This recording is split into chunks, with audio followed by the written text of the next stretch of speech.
Hello, everybody. We are back for another DIY Chameleon, guys. Hello, James. Hey, Bill, how's it going? It's going very well. I have lessons learned to share with Uh-oh, you here and the we group. go. So, how about we start off with you? We've been talking about making a stand for a 2 by 2 by 4 foot cage, and so we both had homework. I kind of did homework. I kind of went off track, but oh, Hmm. Yeah, I kind of skipped the homework and went right to the build.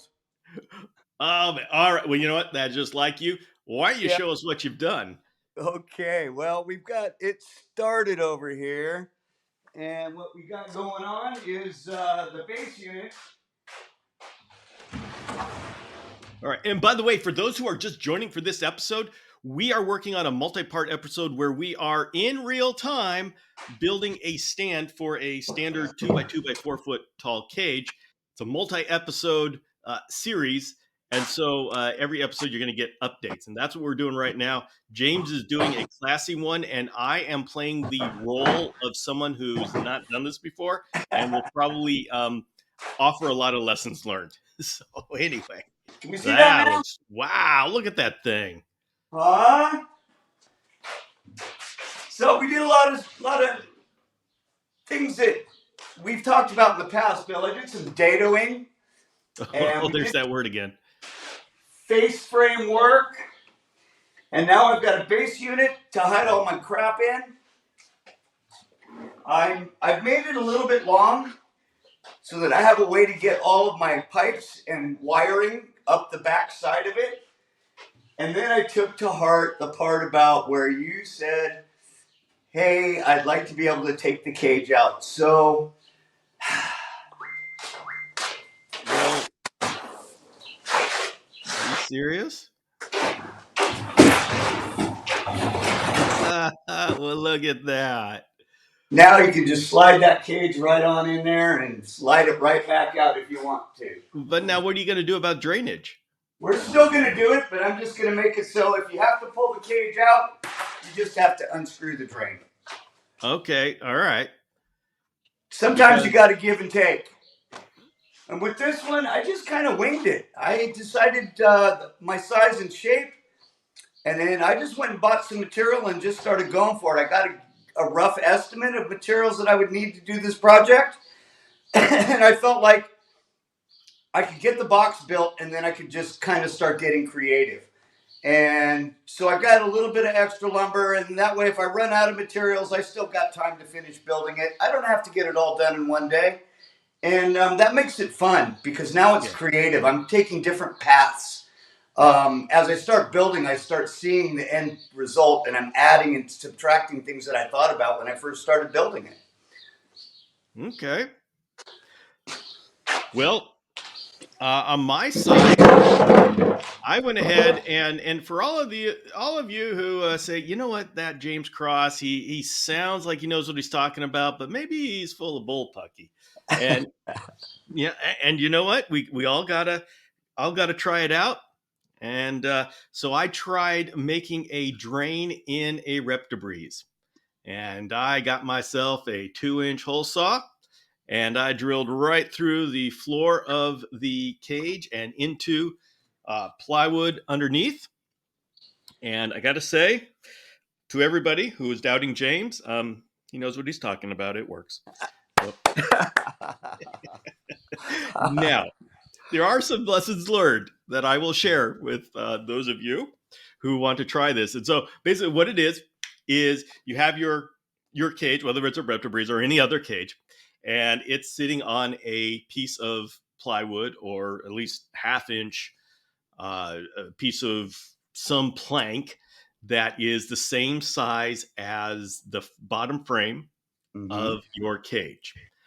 And you get a hole saw and the size of your drain. I have a 2-inch drain, so I got a 2-inch hole saw, and you just drill straight down, hold the floor, just drill through the floor and into the wood below. Now, this is what I will share with everybody. Uh, your first thought is going to be, oh, there's a lot of stuff on here. I'm going to clean it off. And so you're going to pull your floor out of the cage, aren't you? And you're Mm. going to clean it off. And then you're going to find out when you go to put the floor back in that there are 8 different ways that that floor can go back in. And only one of them is correct. And they all look the same. And so, and for those who are wondering, I mean, you put it in. Oh, that doesn't fit. All right, you rotate it 90 degrees. Put it in. Oh, that doesn't fit. Take it out. Rotate it 90 degrees. Put it in. Oh, that doesn't fit. Rotate it 90 degrees. Oh, that doesn't fit. Wait a minute. There's 4 sides. Oh, wait. I get to flip it over and go through the entire thing again. So, lesson learned. Mark which side is up and which side is front. That'll help you. Yeah, Um, unless you get it perfectly centered in the exact center of every center. Yes, it's going to be a little bit off, and you're going to have to flip and find it unless you mark it. That's a great thing. You can use a piece of tape, and just write on it, piece of tape, top, and put an arrow towards the front door and say towards the door. That'll really solve you a lot of headaches. you see, James, this is why I'm here. This is why I'm a valuable part of the show here. You are. Because I'm going to do the stuff that goes, oh man. Okay, next, when you are deciding where to drill that hole, make sure you know the floor plan of what's going to be underneath underneath in the cabinet. We are talking about having 2 buckets. One is for drainage, and one is for the misting and fogging reservoir. Correct. Now, these will not fit if there is a bucket in the middle, straight in the middle. So, and I hope everybody's visualizing this in their head. If you want to make a 2-foot by 2-foot cabinet, your buckets are going to be offset. Therefore, it may behoove you to shift your drain a little bit in the direction of where your drainage bucket is going to be, or else you may be dripping on the side of the bucket and half going in and half not. But wait. Well, yes.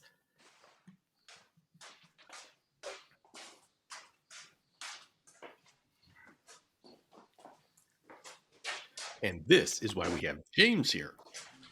I don't know what he's going to do, but when James says, but wait, it's a genius thing. Oh, is that a tube that will attach to the Oh drain my and then goodness. You don't have to worry about putting that in the center or not. what? Is that something that's going to a tube These are that's going to sink drain attach to the parts. drain? Hey, look at that. So you can take this guy right here, and this guy right here fits on the bottom of your drain. And you can change the angle and put another 90 on this. I think I have a 90 here. Well, I have something similar. Here's your drain. And you put this guy on here like that. And you can put that drain anywhere you want underneath.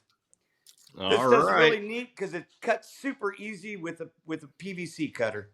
You can get it in 90s and 20s, and it even has one that's corrugated so that when you want to direct it a certain way, you can actually bend it and twist it to the way you need it to go. Okay. They sell Now, those in the same section that they sell the drainage. I think they're called, what's the technical name? Waste outlet ends. all right. Waste outlet ends. Yeah, and they give you a bunch of extra parts too, which is kind of nice. Then you can play around with it a little bit. And I'm betting, I haven't tried this out, but if I went to the PVC section, You're not. would You're would not I going to find find something? it there. You won't find it there. Will I find anything that will fit a 2-inch drain there? You won't. What you're gonna find in the drain section is the actual drain. If you want to find these parts and parts that attach to the drain, you're gonna have to go over to the sink section. The sink section. Yes, and then you'll find they have attachments for the garbage disposal, a double sink, So there's all kinds of ways that you can configure your drainage system. It really makes it neat to use these drains in our setups because we can route that system in and out and around stuff with all the parts that they have in the section, and it's super inexpensive. Okay. Now, the next thing on my list, I have a lot of experiences, James, That's okay. is when I went to, I have the hole in the floor, I have the hole in the plywood underneath the cage, and I've lined them up now, and so now I am putting the drain in the hole, and so the drain goes through the hole, and on the other end of the plywood are the threads. And so what I'm going to do is put on the nut, which is going to No, sandwich. Whoop. no, you got to put that rubber gasket in there Okay, first, all right. Mister. We have the paper, Uh then the huh. rubber, and then the nut. So, Correct. so yeah, that's right. Everybody, the paper is important. It really is. Wait a minute. No, it's the rubber, then the Yep. paper, then the Correct. nut, Nut. Correct. because the paper allows the The nut to nut to spin and not spin. get caught on the rubber. See, these are all things that I have learned on the DIY Chameleon, guys. Now you can put in a sink in your house, Bill. Yeah, now I never knew what the white thing was. I've been working with these Most drains and I've going, had people tell me, "Oh, I threw that away. I can't seem to get it to seat right." Yeah, because you didn't put the paper on there. You know what? They need to watch the DIY Chameleon, guys, and they would I'm learn stuff like this. Yes, this could evolve into sink fixing. That's right. Well, you know what? I'm learning a lot. I like it. Uh Now, the one challenge I got when I was putting this drain on is as I was tightening it, and for those who are visualizing this, when we have our standard screen cages, the bottom frame is actually just a frame. There's nothing in between it, and then the plastic floor lays on top of this frame, and so we have what, half inch or Yeah, so it's between 3/8 and a half inch. Correct. of space. That is the width of the frame. That's the bottom of the cage. And so when you start screwing in the drain, you are going to compress the floor of the cage with the plywood that you have at the bottom of the cage, and that plywood is not going to Move. give at all. It's the floor that's going to give, and so you're going to be deforming the floor slightly. Now, what I found, James, was that actually pushed my it pushed the wood and the floor out the front of the cage. Hmm. And is this one of the once again the adventures of Bill and not This necessarily, sounds like a Bill is this adventure. another Bill thing? Yeah. I don't think I've ever had that happen. Why would it do that? um, Did you I figure it out? I haven't figured it out. I've done it once, Uh and I've been huh. trying to figure out how to. I mean, I lifted up the. Uh, I mean, So what what I was do, happening? what you might want to do is make sure that you have your plywood screwed down. So that was a question. Should I screw the plywood to the frame or the frame Yes. to the plywood? Yes. Okay, that Yeah, would. that'll keep it from moving anywhere. I'm not really sure what effect you're having, other than the fact that you may have that because it's offset instead of dead center of the whole of the cage. Yeah, It may maybe. be creating just a little bit of movement because it's trying to orientate itself to the inside of the frame. And because you're not dead center, when it pulls down, it pushes it just a little bit one way or the other because your hole's not centered. If you screw down, put a couple screws, two in each of the sides, it'll stop that from moving. Yeah, uh, I what I figured out was going on was as I was tightening down Uh the huh. floor was Compress. pushing things out, and I had the front open, and so that's where it shoved out. Mm-hmm. Uh, so I had to lift up the back, the floor panel, so I could push it back in, so it was on top of the frame. And then And it fit fine after you tightened it up. yeah, yeah. Sounds like a Bill thing. Yeah, yeah. I mean, I got it right here. Probably, Oh, probably difficult to show on camera. We're gonna see. First of all, taking the buckets out.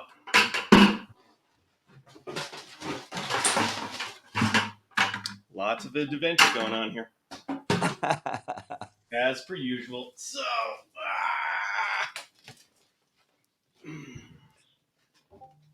wow, can you see it? yes, sir. There Look at we that. go. So that is, and then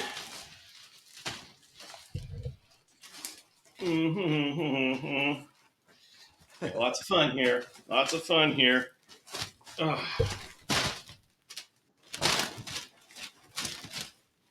So you can Oh my goodness. Look how sweet that looks. yeah, look at that. Look at that. Huh? Having a grand old time.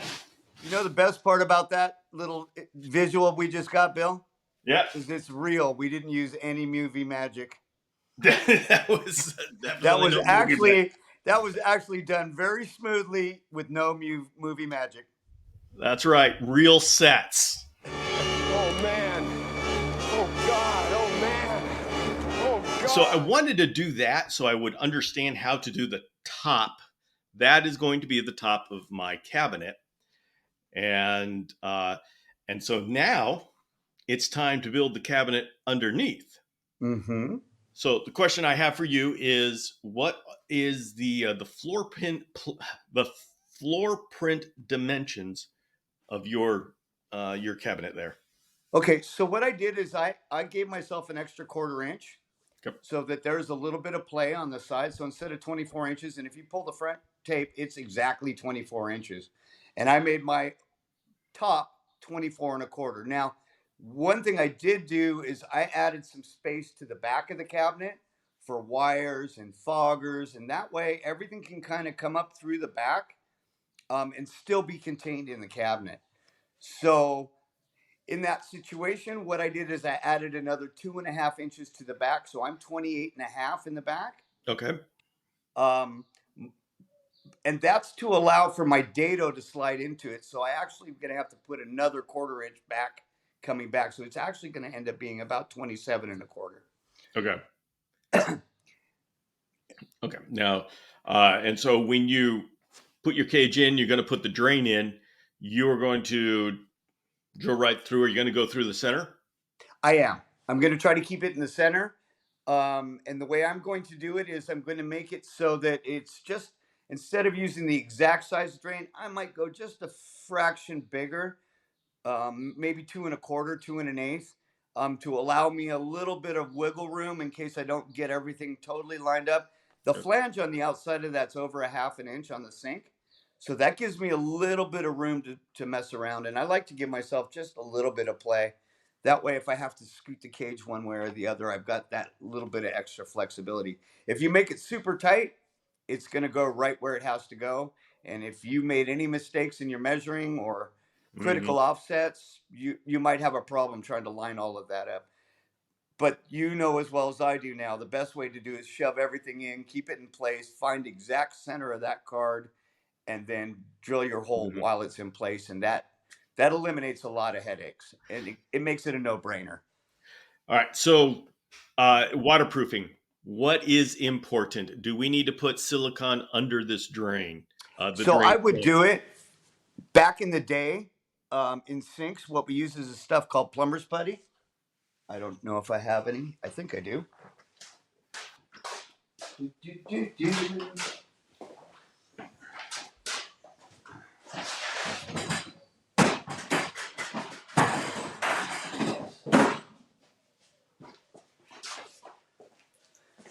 This is called plumber's putty. Of course, this is a really old can of it, so that it's not all fresh and off the shelf, but we don't do things. Can you see that guy right there? Plumber's putty. Yeah, I can see. And what's cool about it is it's pliable for a long time. I'm going to say this has been in my box for maybe 7 or 8 years, and it's basically a kind of a dough. Okay. Okay, and you can use this too. What's nice about this is that it's not as permanent. what you do with it is you just roll it up into a little worm like you did in high school. Um, and then you take that little worm and you wrap it around your drain. Mm-hmm. And then when you cinch your drain down, this will ooze out the sides and create a seal. Then Okay. you just take your finger and wipe the excess off. What's nice about this is we use this in regular sinks and housing. And what's nice about it is no goopy, and it comes right off. You don't have silicone will adhere. Then you got to go through the hassle of getting all the silicone off and all of that stuff. So that's what's kind of nice about this plumber's putty. Sorry, I don't have a display model. Okay. Now, since you've actually done this before, and I have not done this, do you have any problems with water seeping? It seems like you would. You would have problems seeping around the edges. So, do you handle that with I've been waiting for silicone that in the question. cage, or do you handle that with Flex Seal? So you're going to have the same issue that you always had if you don't put some kind of barrier around the outside of the cage. I mean, this is just a common thing with what we deal with. So yes, you're going to have a leak there still. So at this point, that's when I switch up to the putting the plastic walls. I'll either use the polystyrene Okay. or some other reasonable facsimile. And then what I do is, before I set that tray in for the last time, I will put a bead of silicone around it. Then I will set it in place, run my drain through, and then I put my wall in and I put a bead of silicone around that. So when I'm putting all of that together, I'm actually what's called wet setting. Okay. And what it means is when you push that down, it's pushing the silicone out and it's creating a seal. If you don't do that, and you just silicone the inside, there's chances where little tiny microscopic air bubbles will get caught in the silicone, and you will have a leak. So if you wet set it, set your sides in, put your silicone in, and I always say I call it finger it, because you got to use your finger to clean it out, and put a bead of silicone around the inside and use your finger. You will create a double protection for that seal. Okay. Okay. So you are saying put this silicone underneath the cage frame and set the cage on it? Correct. You know where it sits down on that edge of the frame, your floor Yeah. itself? Yeah. No, I'm saying not underneath. The actual tray will sit on the frame, correct? So I will put a bead around. Tray. Do you mean the floor or the cage frame? Let's do that.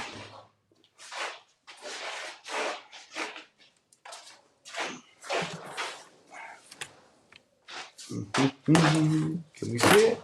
Yeah, I can see I it. guess I'm going to do this. All right. Okay, so as you can see, can you see? The floor Yep, we sits can on see a it. frame. This Yep. frame that's underneath.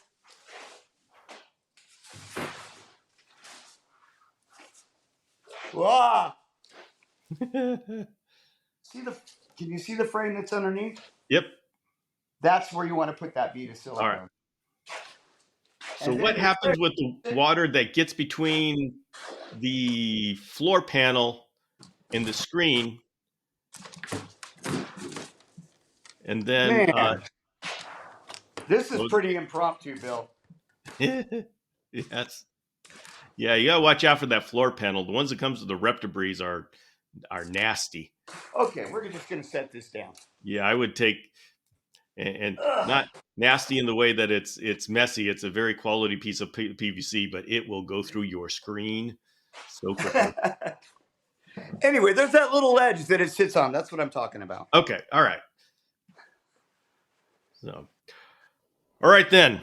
My homework for next time is I'm going to actually catch up to you and build a stand cabinet to the point where you are right now. You think? By next week, yeah, I can do that. Well, you better hurry. That it'll look like that, but you better hurry because I got other things going on. What the? What? Yeah, I've been busy. See how you do this to me? Oh, all right, I'm excited. Dare I ask, or is that for a future episode? I'm not saying. See, folks, this is what I've got to deal with. This is what I got to deal with. So, We've all been right busy then. over here in the old DIY garage. All right, so let's talk about what my homework is. Would you agree that the next step is to create a cabinet? I will use this frame. I've already cut out the piece that's going to be my top, Mhm. and Can you use that for your cabinet? I yes, think you're going to need something just a little bit wider, unless you left some around the edge. yeah, I did not. Yeah. I told you should call me first. I thought I I knew. know you can do it all yourself. I get it. I thought I knew. Uh, No, it's not. well, what I may do is create a top that has a frame that I can set this on. Right. Correct. That may You do. want to create a frame and have something that it will set on and something that'll keep it from going all the way through. So you're going to be building a box. All right, so that's going to be my homework. Is by next time I'm going to build a cabinet for this to go into. Although I think what we're going to use your cabinet as the guide for the build guide and the parts list. We're going to use your design there. Okay. Mine will just be for lessons learned. Okay. So, all right then. I think. Wait, one other question. Yes. What are we doing with the hood? Are we going to build a hood for this? Well, I keep saying we ought to build a hood, and you say something about a second part to this. Do I need to? Should I put in some hooks for it? Maybe we How? should keep that a secret and show it off in the next episode. Okay. And just so everybody knows, when he says keep it a secret, he's keeping it a secret from me too. So we'll all be surprised when we see the glory of it next episode. So, all right then, keep your secrets, and we will talk about the hood next episode. So, all right. So, final words, James, for the DIYers out there. Yeah, don't get all serious about it. When you're going to get materials, it's not that critical. If you forget to get something, there's always next weekend. And whatever you do, have fun doing what you're doing and just build it. Sounds good to me. All right. Thank you very much, everybody. We'll see you next week.